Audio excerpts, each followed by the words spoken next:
Father, we thank you for this day and opportunity to gather once again. We thank you for the opportunity to live in a country where we can take up the people's business. We ask that you would give us the wisdom and the guidance today to make the right decisions in all that we do. Be with those that are not with us. We thank you especially for answering prayers on Butch. We hope he does well this week with his surgery. And we just appreciate the fact that we have people that live in this town and work in this town that have the skills to be able to do things to help people that are among us that have emergencies. Thank you for all that you do and all that you give us, and ask you to go with us when we leave here. And ask all these blessings in your name. Amen. Attention, salute, pledge.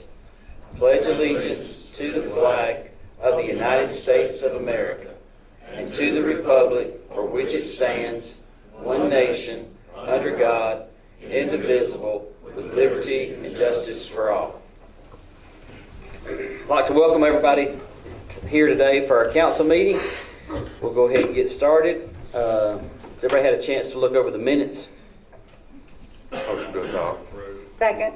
Got a motion and a second to approve the minutes. All in favor say aye. Aye. Any opposed? Okay, motion carried. All right, payment of accounts. Make a motion to pay the bills. Second. Got a motion and a second to pay the bills. All in favor say aye. Aye. Any opposed? Okay, motion carried. All right, we will go on into our citizen participation. We have Cynthia Hancock, Director of the DeKalb County Library, wishes to extend an invitation. Aye. Good to have you. Thank you for having me. I won't take just a second of your time. We are having an author to come and visit with us on March the 6th from 4 to 6 p.m. and he is a local son of Fort Payne, Tim Stevens. He's a 1987 graduate of Fort Payne and the son of Wayne Stevens, that's a teacher that has been here. He has written the book called Ever Faithful and Ever Loyal, and it's a story about Timothy Alexander. It's a very inspirational story. Timothy is also going to be with him. Timothy was a top prospect for football in the state of Alabama in 2006, and he was in a horrific car accident and became paralyzed, and the doctors had told him he would never walk again, which he is still paralyzed, but he would never talk again. And he became an inspirational part of getting UAB football back on track and getting it reinstated. He now has 3 degrees from UAB, and he will be with Tim, and they will be at our library, and I wanted to extend a personal invitation for all of you to come and meet with both of them, and it would mean a lot to Tim, I know, as being a citizen of Fort Payne. So I would like for all of you to be here, and Mayor Chester, I have a book for you, and it's signed by Timothy Alexander. So thank you all for your time. Thank you. Appreciate that. Okay. And I believe we have flyers for that as well, so Yes. that'd be a good event for everybody to go and participate in. We also have the Child Development Center here to make a presentation. So if Robbie, if you want to come.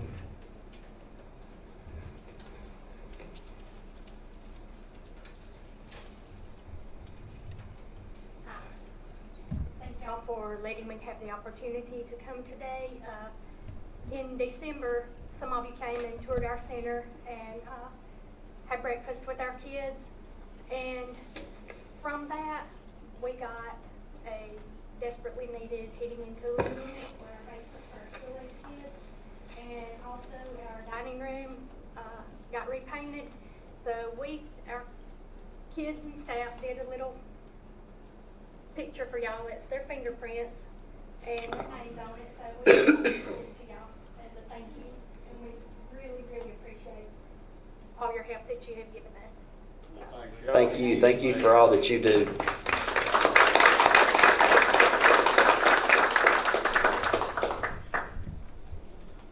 Turn it around, let's see. Yeah. I have to say thank you to you also for the care you take of that building and that facility. if none of you know, it's where the old high school was, and it's really kind of an inspiration to go in there and see what you're doing with limited space. So I think you inspired us all. Yeah, I encourage anybody that has not been over there in some time to just go over, and I'm sure anybody over there would be willing to give you a tour of the facility and what they do over there. They do a great job with our youth. Also have another presentation that is not on our agenda. Tricia Dunn, I started to say Clinton, has a presentation to make. The Times-Journal is doing our DeKalb's Top 20 Leaders, and several of you have already received this award, but this year Mr. Andy Parker has received.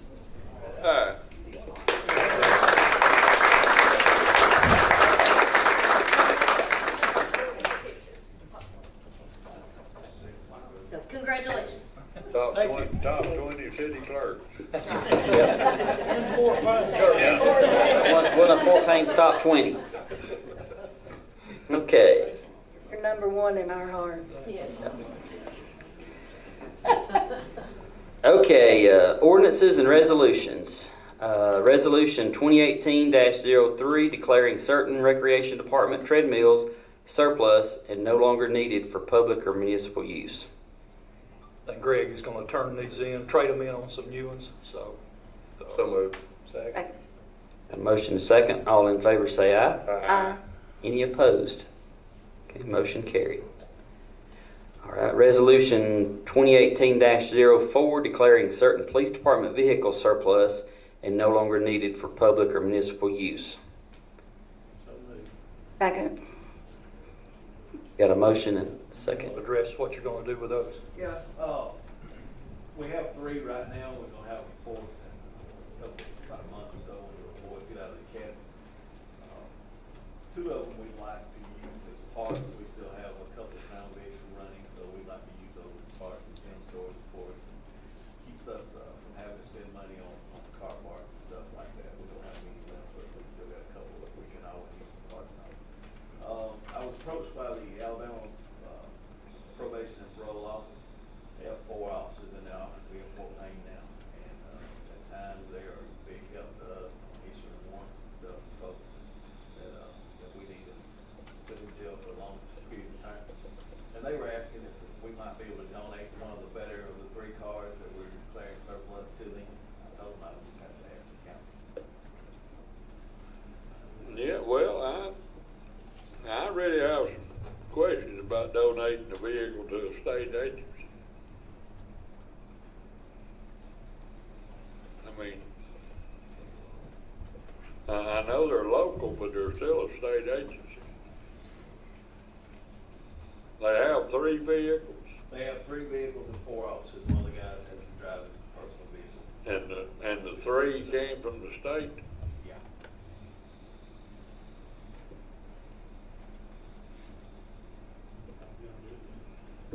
No, maybe we could loan them one. Don't know about donating them one. Is there a legal issue What on is there? There's not a legal issue with regard to either one you want to do. I have some concerns about loaning them because that still leaves us tied in, well, not necessarily liable, but tied in.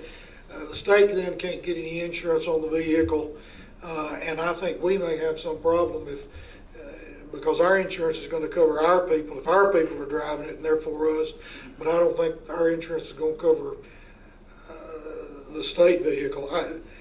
I don't know what else he could do with it, but if you're going to do one or the other, I would prefer to see us just give it to them. You don't see a problem with donating it to No, the state not to agency? another government agency. I mean, we donate things to fire departments, volunteer fire departments, other government agencies. That's not a problem. We've got it. We're going to have to keep it up. You know. Is it good enough to drive out of town or anything? That's up to them. I'm not sure what they're going to do. It's not.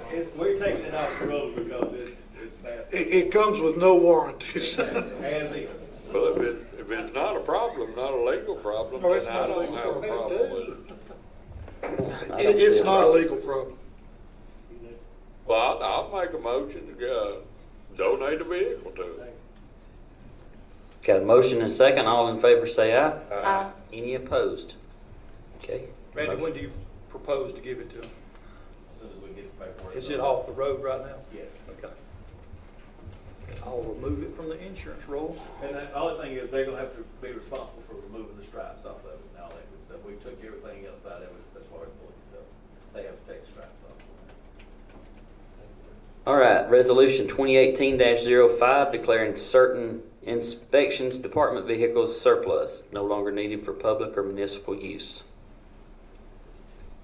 I think those are just worn out. Worn out. Second. Got a motion and a second. All in favor say aye. Aye. Any opposed? Okay, motion carried. Have enough stuff to have a sale this spring? Or are we just gonna sit on it Yes. another year? You don't think you will? No, I've talked to everybody this week, and there's not really enough. Okay. So we're just gonna kind of warehouse some stuff and then have one next year? Yeah, Okay. yeah, I've talked to everybody, we got, most everybody sold everything extra they had last year. Okay. Okay. Continued business, continued discussion about authorizing Tony Renta's plan to renovate the police department in the old Forest Avenue School building and at Second and Forest Avenue North. We got a proposal from Tony a month or so ago. Right. To do the study on this building and the police station to see what it would entail to renovate them. It's not architectural drawing, it's just basically to study the buildings, check for hazards, and then get us a construction manager to maybe look at it and give some ballpark figures on estimates of. Kind of a feasibility study. We're to the point right now where if we want to carry on with that, we've got to enter in an agreement with somebody to do that. And we got a proposal from his group. And I don't know if you got it, Andy, or, okay. I got a copy of it when we first got it. I don't know if he sent everybody by email, and I printed mine off, so that's the reason I've got one. But it's, I told him that we would discuss that today and possibly be ready to vote on it next council meeting. So this was just to discuss the fact that this is one of the things he talked about last week in the meeting, was if we're going to proceed with doing something at the police station down there and this old two-story building next door, we need to have those hazards identified and see if there's issues that we need to know before we proceed. So next meeting, we'll have that proposal, and we need to be ready to vote on it or not, and then move on to something else. So is he gonna propose, the actual changes, or is he gonna propose, architectural folks to come in? His architect has actually come up here with him and looked at it already. That's how they kind of came up with this proposal. But it was, let me see if I can find it in my myriad of pile of stuff here. It was in that box you brought over. Well, and the police department was top priority, Yeah, identified by him. And I think the police department definitely needs some renovating. Yes, definitely. I would like to see it, as Lynn said, prioritized. yeah, and I think that was the whole general census of everybody, was that that was our top priority, to make sure that our police department is up to par. This would be existing condition survey, programming, space planning and feasibility study, site planning, and then environmental assessment. That's what this proposal basically is. I mean, if we're gonna move forward, we've got to have that done. Yeah. Am I right on here, they were gonna move the police department into this building? That's what he had talked about doing, is That getting was- this one up Yeah, to. that was one of the options. If we're gonna take this building and do anything with it, it could eventually be anything. Yeah. But if we're gonna have to renovate the police station, it would entail moving them somewhere during the construction phase. So if we do this one, we could temporarily put sections of them in this building after it's renovated, and then renovate that building. So it's kind of a threefold deal there. But their proposal is for both buildings, study both buildings, get both buildings ready, and then when they get done and we're satisfied with this report, then we would entertain architects and whatnot. Right. Does that come within his scope of work that we have under contract now, or is that an additional? That's in addition. I think that's in addition too. building over here needs to be fixed. Right. We got several things we can do to get it done completely. Right. We've always been fixing it.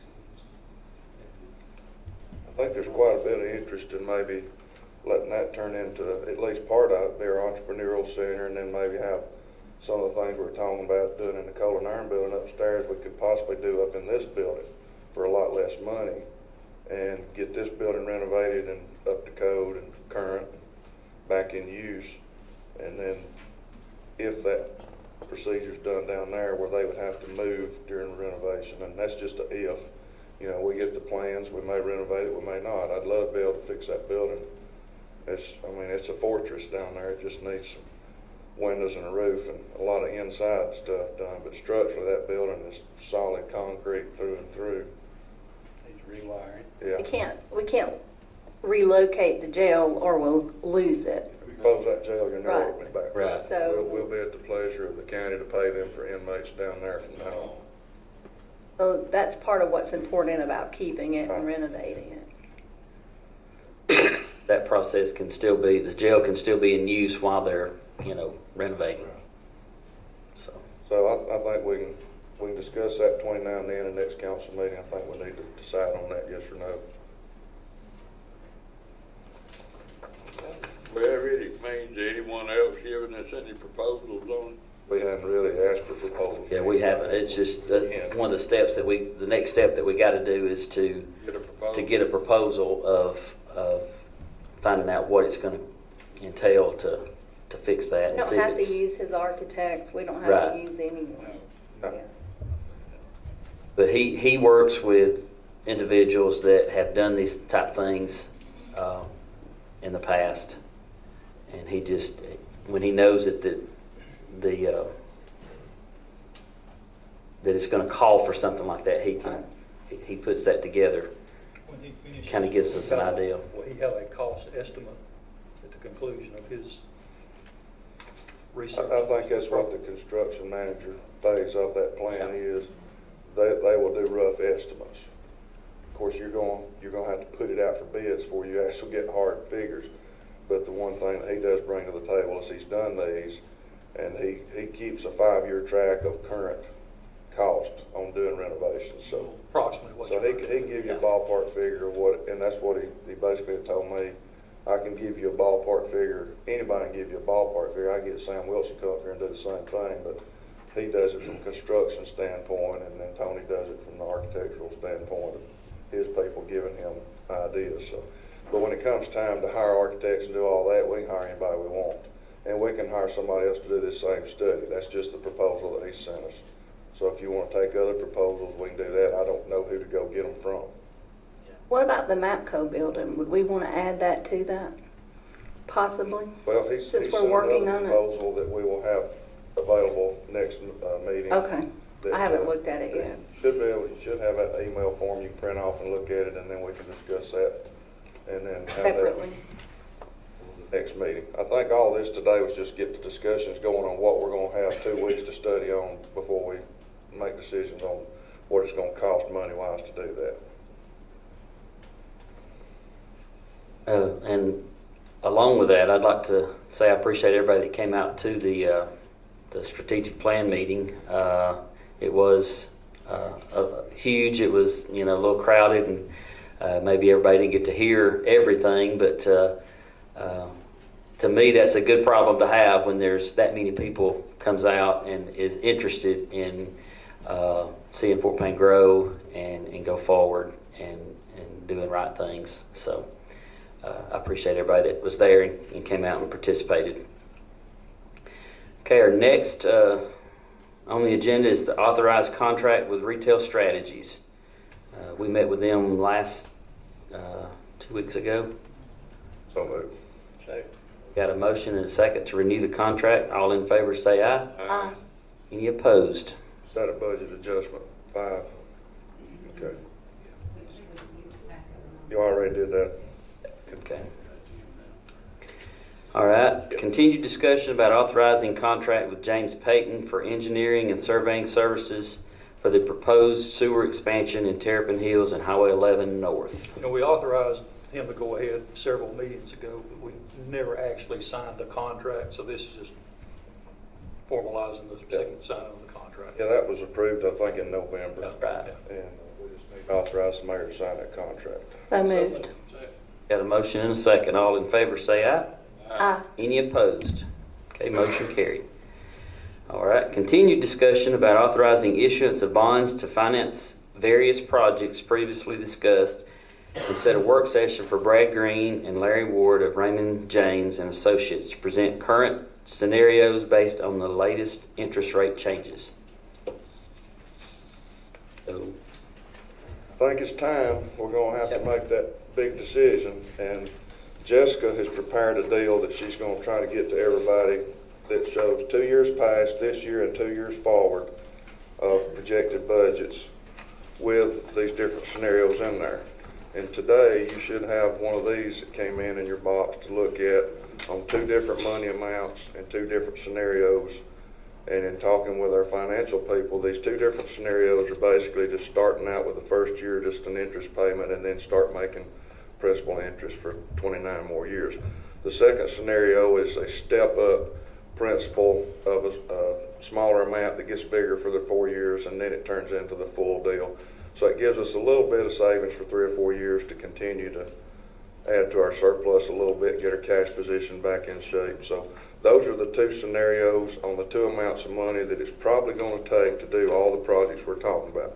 So we've got to be able to make a decision in 2 weeks on one of those amounts or another that y'all all feel comfortable with. But when Jessica gets this budget thing to you, I think you'll see that we can do either one of these, still have a surplus and still give raises off of our sales tax increase. And that includes the great majority of the projects we've been discussing for nearly a year now. So I think it's time that we sit down individually and study on this. And next meeting, Brad and Larry will be here, and Kane Burnett has given us some information on the bond law. So we'll be discussing ratings, and it's good because today we've got our audit we're going over, and so we get that done today, and then next meeting we're going to have to meet with these guys and make a decision. So if you want to have a work session before that meeting and then do something at the meeting, that's strictly something that you've got 2 weeks to figure out how you want to do that. But I think we've talked about it. Now we've got to be able to start down that road, and we're in a good position financially. We're paying our bills, we're increasing our cash position, and we can take this debt on because we're paying our debt down. Johnny Everhart's going to live long enough if he finishes his term to pay off some bond debt that he helped sign off on 20 years ago, and that's a remarkable feat in this day and time. So the city is in good position as far as paying their debt down, but if you don't owe any money in government, you're not doing anything. And that's not putting the city in a bad position, it's putting us in a position to grow, which will stimulate more economic growth, we hope. So that's 11 o'clock. Go ahead and have a work session at 11. Have a work session at 11. Have a good And then thorough talk with, discussion, and then move from there. Yep. I'm good with it. Thank y'all. And we also, talking about this strategic plan and such, there are grants that we have applied for, and we'll be knowing probably within the next month if we receive some of these grants for some of the projects. So hopefully that'll come into play, and we'll have more money to move around and play with. So things are looking bright. Okay, new business. Katie Condit of MDA Associates to inform Mayor and Council the results of our recent audit. Talking about moving money around. This is the most exciting 30 minutes of your life you'll ever have.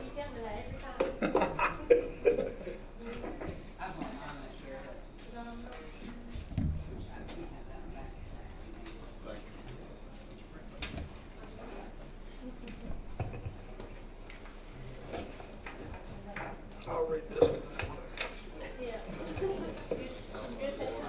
It's number 20. Yeah.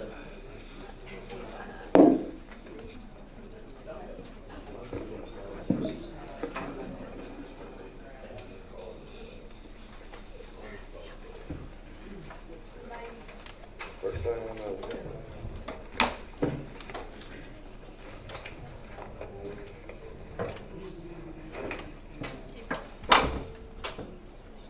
Last year I put you on a time limit.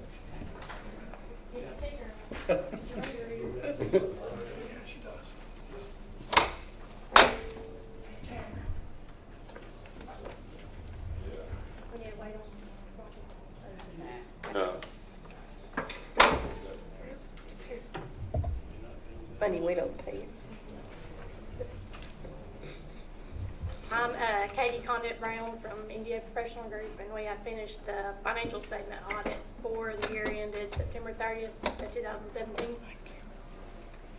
If you'll flip to the first page after the table of contents. This page is our report. It's our independent auditor's report where we are issuing our opinion on the financial statements.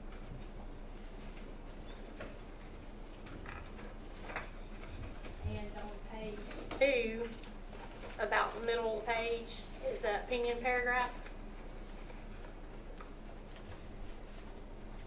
And this paragraph is where we're issuing our opinion, and we're issuing what's called an unmodified opinion, which is a clean opinion. It's the highest opinion that you can issue on a financial statement. So, the opinion means that we believe the financial statements are materially correct. No improper behavior. Everybody's going to jail today. This is only financial, Andy. It doesn't cover the rest of your time.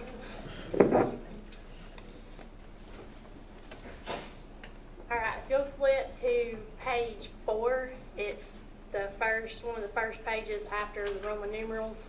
So it's actual page 4, not Roman numeral page 4.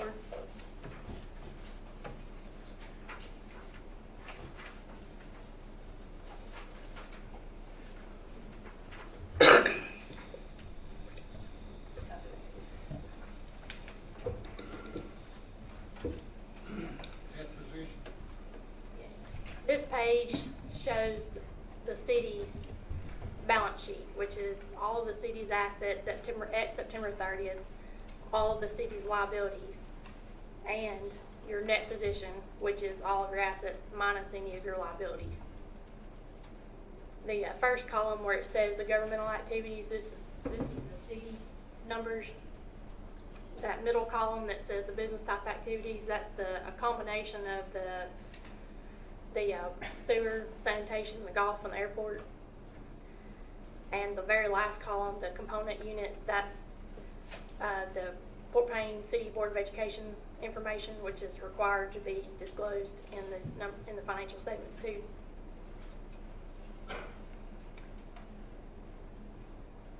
The first column that I want to talk about is just the city's numbers.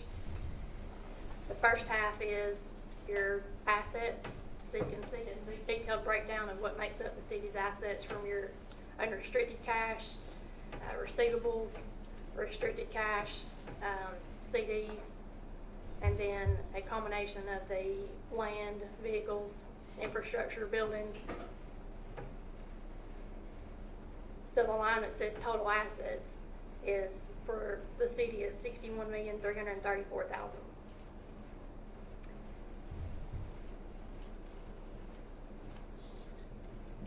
The business type activities, which is again a combination of those 4 other funds, was $27 million. So overall, the total city assets is $88,445.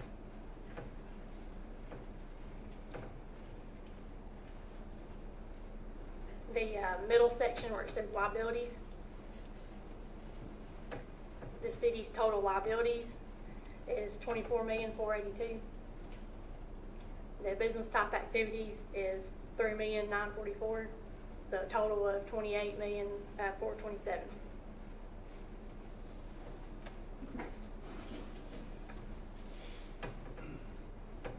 And the net position is, again, all of your assets minus your liabilities, and that was at $40,406,000 at the end of the year. and that was a decrease of about $3 million compared to the prior year. And the main reason of that is the city and the departments underwent a pretty good big project of going through the old asset detail listing and marking off things that had just been disposed or scrapped at some point over time. So there were some assets that still had a little bit of depreciation left on it. So when you took those off the books, you had to recognize all of that, the remaining amount of that depreciation. So it caused the total assets to kind of go down just a little bit because of that. So, but going forward, it's a lot shorter list. So, any questions on that page? On your deferred outflows of resources, what is your pension deferrals? All right, so a couple of years ago, and there's a number that's related to that, that is under the non-current liabilities, that's the net pension liability. Those two numbers are tied together.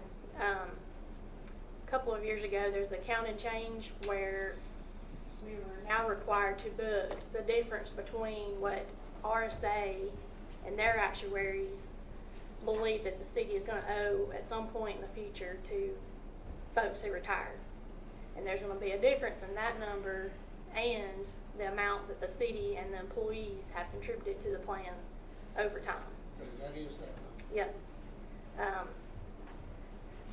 They always run 1 year behind, so that pension deferral number is the contributions that the city has made to the plan since that last actuary date, which again is 1 year behind. So the net pension liability that's that difference, and we're going to look at a schedule here in a minute, is $12,924,000. So it's a That's over half of our liability is pension. yeah. So, And the bond folks do take that into consideration because they do know that change that came in 2014. So they're not too concerned about it, and they do take that into account when they're writing up their new bonds. So.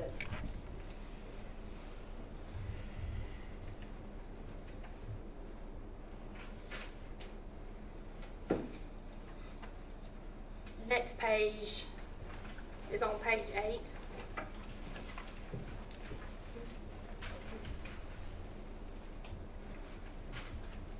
This is just the city's income statement, and it's broken out by funds. The first column is the general fund, the second column is the debt service fund, and the third column is the non-major fund, which is a combination of all the other cities like the gas tax, capital improvement, fire tax, all the other little funds that combine up to make this column.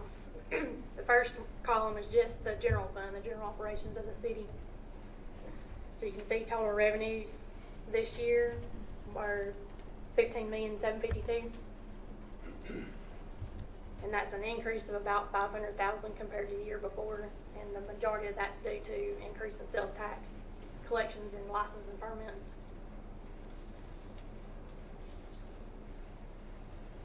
The middle section is the detail of the expenditures by department. The total expenditures was right at $16 million for the city. And then the line that says the net changes in fund balances, that line is your net income or your net loss for 2017.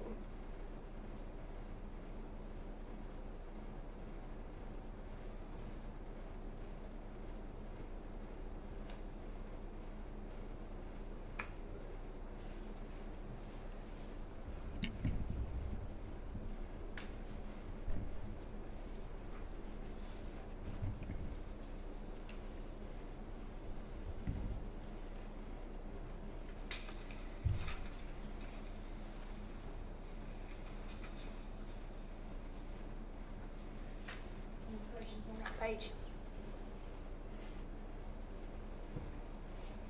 Where does your grant show up? They show up primarily in the line that says intergovernmental revenues at the top, or in the top section.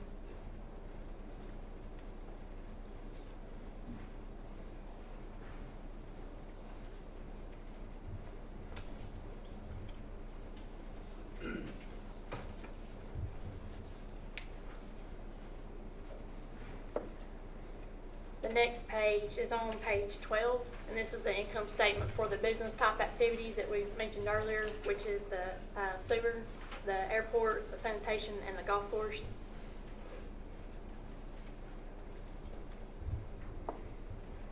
Total operating revenues for the sewer was $2,150,000. The airport was $333,000.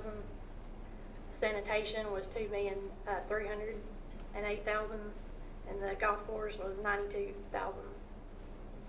So total revenues generated from these funds was $4,485,000.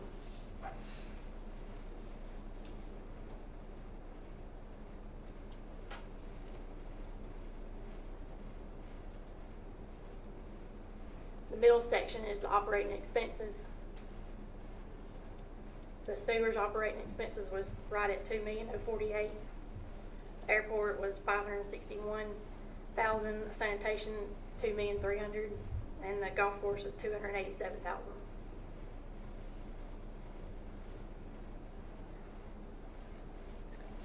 The bottom section where it says non-operating revenues, for these funds, that's a combination of the transfers that were made from the city's books and also the grant. So, like for example, both the sewer and the airport had pretty substantial grant revenue to fund some projects.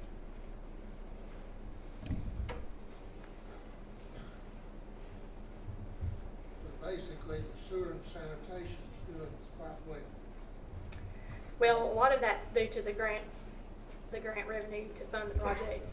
So, but overall, yeah, they're without that, they were pretty much breaking even. Well, there's golf course in. Thirds of the debt or loss.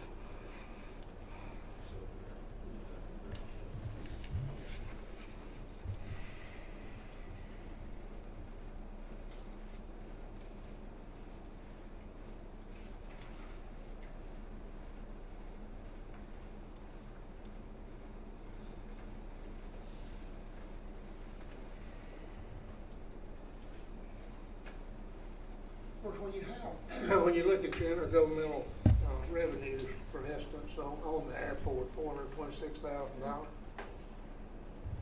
that was all spent basically on capital improvement. The 3 airport projects that were ongoing, and all 3 of them closed out during the year too. So that really don't affect your operating Right. expenses or your operating revenue. But even with not including that, we're still in the hole.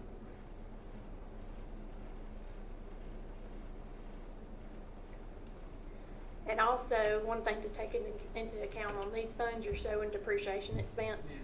So that line, the very last line under the operating expenses is depreciation expense. So that's just a combination of all of the capital projects that the city has spent in the past that get expensed a little bit every year. Yeah, if you drop those off, you're almost at a break even. Yeah.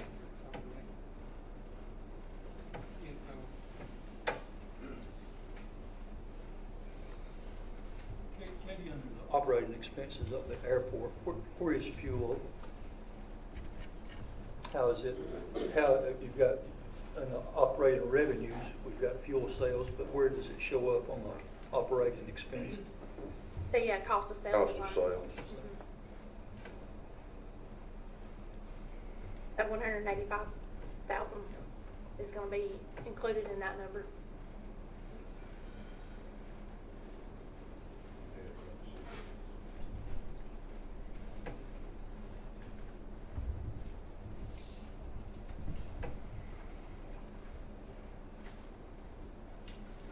Any questions on that page?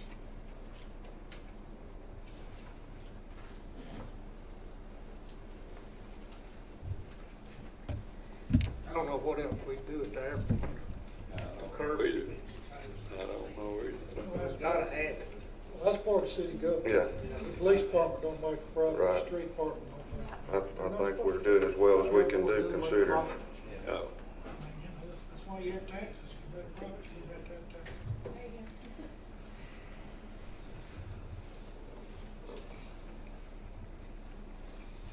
The next schedule that I was going to talk about is on page 45, and this is the debt schedule.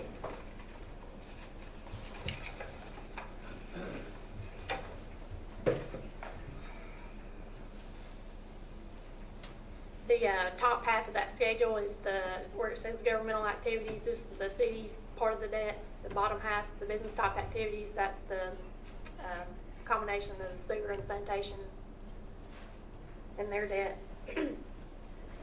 The city's total debt at the beginning of the year was $10,651,000. And again, these are just bonds. This is not talking about the RSA pension liability. This is just the bonds and the capital leases. You added $331,000, paid off $1,466,000. So the city's ending total liabilities is $9,516,000. The business type activities started with $4,470,000, added $164,000, paid down $951,000, and ended with $3,653,000 or $683,000.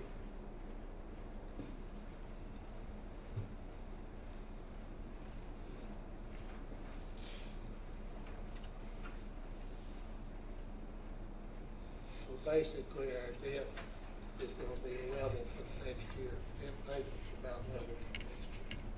You actually flip back a couple pages to page 42.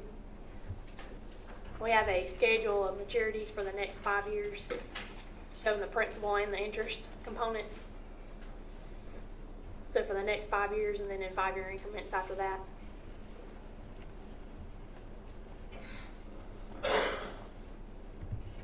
So it starts declining pretty good in about year 2021. But this is a good schedule to use to plan your budget, and also if you're looking at issuing new debt, this is a good schedule to kind of use and plan for how much is going to be being spent on debt. So between your principal and your interest.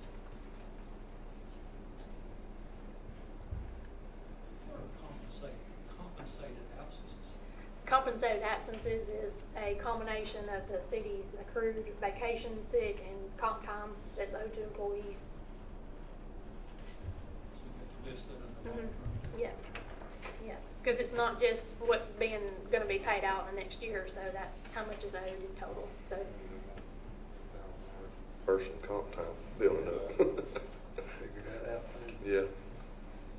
Which has dropped significantly in the last 5 years, I believe.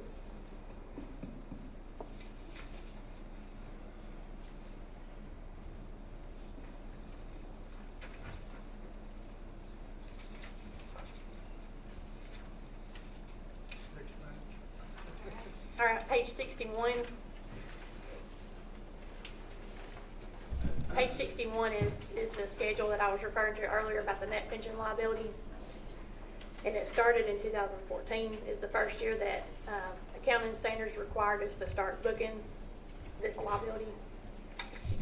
And that's not just for the city, and that's for any city, any town, any water board, or other quasi-public organization who participates in RSA. And this schedule is going to show 10 years worth of data, so you can see the trends over time on if this liability is going up or down. But it's good to just kind of keep that in the back of your mind, but I really wouldn't worry about it too much.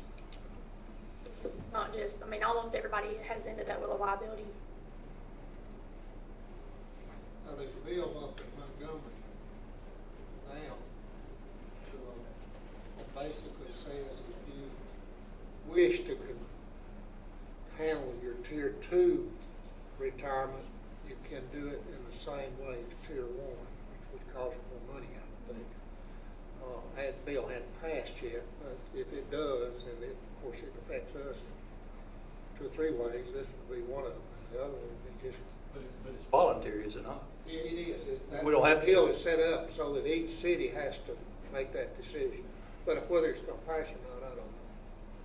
I don't think it has yet, has it? The way I read it, it was, each individual person you made that determination of. But I mean, I may be wrong.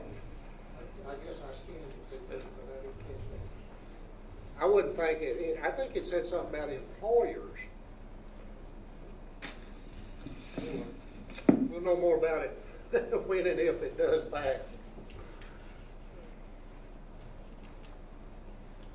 What are the differences in these columns, or not differences, but what's the definition of these columns, total pension and plan net position? That first column, the total pension liability, that is what RSA's actuaries has calculated is going to be owed at some point in the future or over time to employees who have retired out or as they retired. So that's the number in the first column. The second column, the net pension or net plan net position, that is the combination of the cities and the employees' portions who have contributed to the plan. And so that third column that says the net pension liability, that's the difference, and that is the liability that the city has booked in the financial statements. But as we discussed the other day, these numbers ended as of September the 30th. Yes, 2016, because they run a year behind. So the stock market increase plays a lot in these numbers. Is that Right. correct? It could have, we'll kind of see, I guess next year will be a good indicator, I guess, to see how much of the liability kind of starts going the other way. But it's based on market performance, whether you have employees who are transferred in or out from other RSA employers. And also, over time or every year, RSA increases the rates that the city has to contribute. And occasionally, every couple of years, they will change the rates that the employees have to contribute. So, but every year they do change the rates of the match. So, could be that over time, they might increase your match rates to kind of level the liabilities out, but it'll just be interesting to see, as you add years to this schedule, how it's going to reflect and what changes they make. You'll be They hurt and retire. I'm just kidding. You're not allowed to retire. Any questions on that page? The last page I was going to go over is just the budget comparison on page 66. This schedule just shows a comparison between what the city budgeted and what you actually did on revenues and expenditures by department.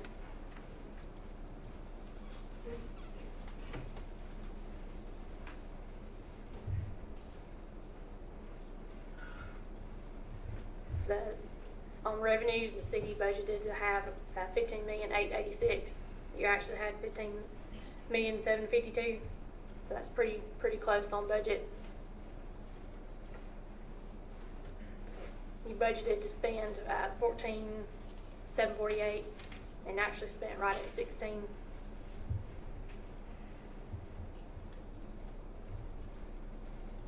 Vote away. Better be glad. The very last column shows the categories that were over or under. So it's a good schedule to kind of look at and study and use for future budgets.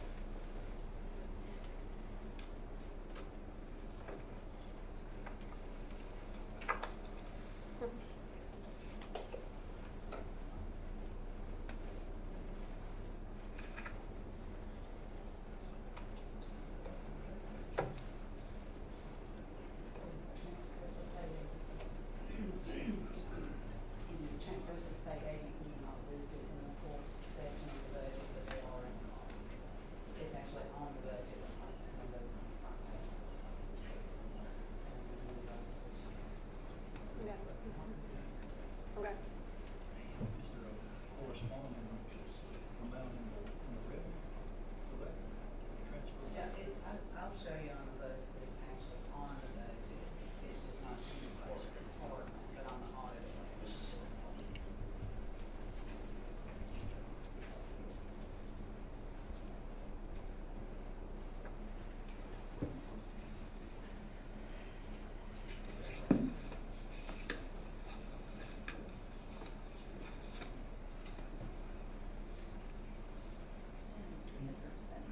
page, Katie, you might want to go over, since we're talking about doing an additional bond issue, it's page 70.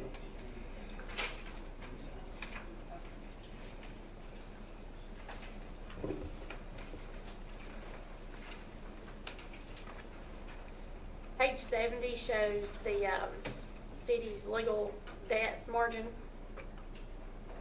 It's a calculation that shows the city's total property tax assessed values, like across the city. And you can only issue debt up to 20% of that amount of the total assessed value. But you also get to exclude debt any debt that the city has that's tied to the school board or the sewer. You get to exclude that amount. So total, or the sewer. So Bills. only the amount of the city's General debt obligations, all it counts against our bond debt, yeah. is the only amount of the city's debt that counts towards this debt limit is that line that says 6,234,000. So you still have a margin of about 30 million. Sewer and school would be excluded from that. Sewer's revenue, sewer's just excluded. Yeah. That's why you have to stipulate those when you issue them.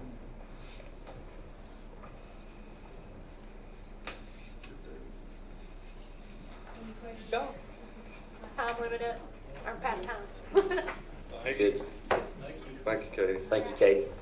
We appreciate y'all. it. If you have any, we're gonna email a PDF copy of this to Jessica, so if anybody wants an electronic copy, or if you need to forward it on to the bond folks. And then if you have any questions, feel free to call us. No, it's on your desk. Checks in the I think we just approved paying that a minute ago. Yeah. Appreciate y'all, thank you. Thank you. Thank you. Appreciate it. Give us a lot of reading to catch up on. Good reading material. Yeah. Okay. Next, we have a street light request at the intersection of 34th and Godfrey Avenue North. Randy? I'm good with that. So moved. Second. They got a motion and a second. Oh, Yeah. All in favor say aye. Aye. Any opposed? Motion carried. Notice of claim, Alexis Worth has filed a claim against the city because of an automobile accident. Been forwarded to Emmett, and that's just an FYI for y'all. Okay, so it has been forwarded to the insurance carrier. All right, Mayor, do you have anything? Have an audit. Go over it, I'm just gonna give each one of the audit. It's from the Tourist Association.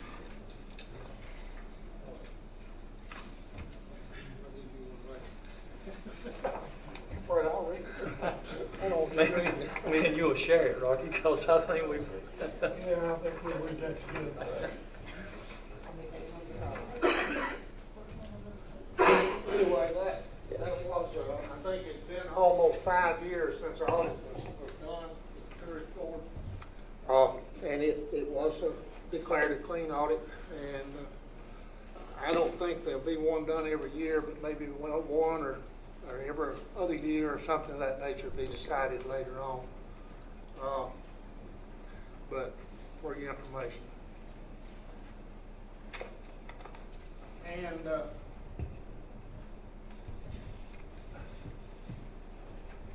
you were the lady that talked about the dogs, right? No? I thought she was. Anyway, we have a, excuse me, you want to talk about dogs?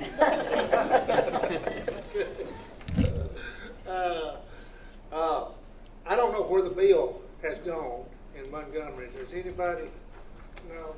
About the dog? It's gone to the dogs, I guess, huh? But anyway, I will try to get a report on that for next time, because I know there's a lot of people that's interested in what the state's gonna do, and there's people interested in what we're gonna do, so. We'll have It mirrors quite a bit of what we do already, if people will do reports. Yeah, it would, everything with that. that's basically what I had, except I would want to show our city clerk. You help me, John? This was a result of the contest that we had last year. We took two of the winning entries, they kind of combined them. And it's basically the red diagonal represents the state flag, state of Alabama.